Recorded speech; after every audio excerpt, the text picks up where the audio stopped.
Tata, who led the transformation of the Tata Group from a conventional corporate house into a $100 billion global conglomerate with high-profile acquisitions overseas, has retired, ending a 50-year run in one of India's oldest business empires.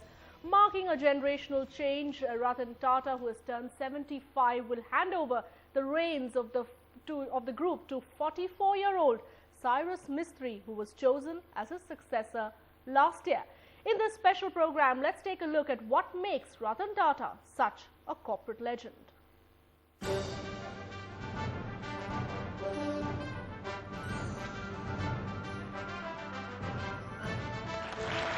As India's corporate brand ambassador, Ratan Tata gets ready to retire on December 28 this year at age 75, he leaves a $100 billion group in the hands of Cyrus Mistry, 31 years his junior.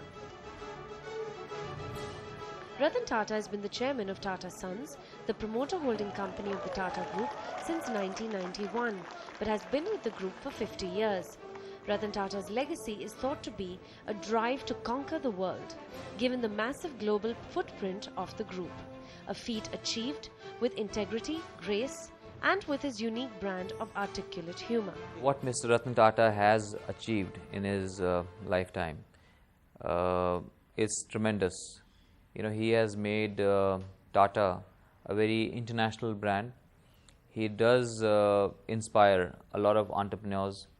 And I think the way Tatas work professionally, ethically, that's for everyone to emulate.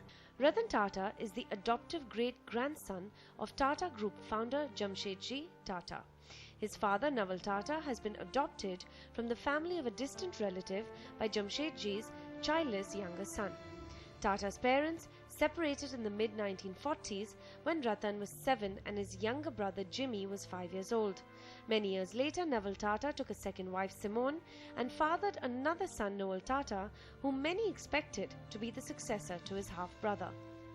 Ratan Tata passed out of Cathedral School in South Mumbai and did an advanced management program from Harvard Business School in 1975. He then started his career in the Tata Group in 1962. He first became a director at Nelco, a consumer electronics company which he turned around. In 1981, Ratan Tata succeeded J.R.D. Tata as chairman of Tata Industries. When Ratan Tata took over finally as chairman in 1991, the move was heavily criticized as elitist and dynastic. But the growth of the group has proved detractors wrong. After taking over, Tata's first job was to see that many of the group's stalwarts, who were well past their retirement age, hung up their boots. After a process of consolidation, Tata went on a global buying spree, which started with the acquisition of Tetley by Tata Tea in 2000, followed by deal-making across group companies, and unlocking of shareholder value through the listing of TCS in 2004. Then the total market capitalization of the group crossed the 100,000 crore mark, and the group acquired the highest market capitalization amongst all business houses in the country. The revenues under Ratan Tata's leadership have grown from 49,000 crores to 475,000 crores over the last 10 years, with roughly half of this coming from abroad. From tea to steel and cars to hotels, technology to salt, brand Tata touches everyone's lives in more ways than one. The group contributes 3% to overall corporate tax in India and a whopping 5% to excise duty. Certainly not a foreign company. It will always be an Indian company with an important international footprint. I would like to see it be considered as an international company of Indian origin. Cyrus Mistry has a tough road ahead, given Tata's slew of acquisitions which have had a mixed performance. The debt on Tata's books is $26 billion, which is skewed towards the weaker companies, namely telecom, steel, power and hotels are heavily indebted, while TCS and Tata Motors are considered to be the only sound companies at this point. And what will the 75-year-old bachelor Ratan Tata do post-retirement? No one seems to really know the man, who has kept a safe distance from political parties and criticizes crony capitalism. He is polite, soft-spoken and almost reclusive. a qualified architect and licensed pilot.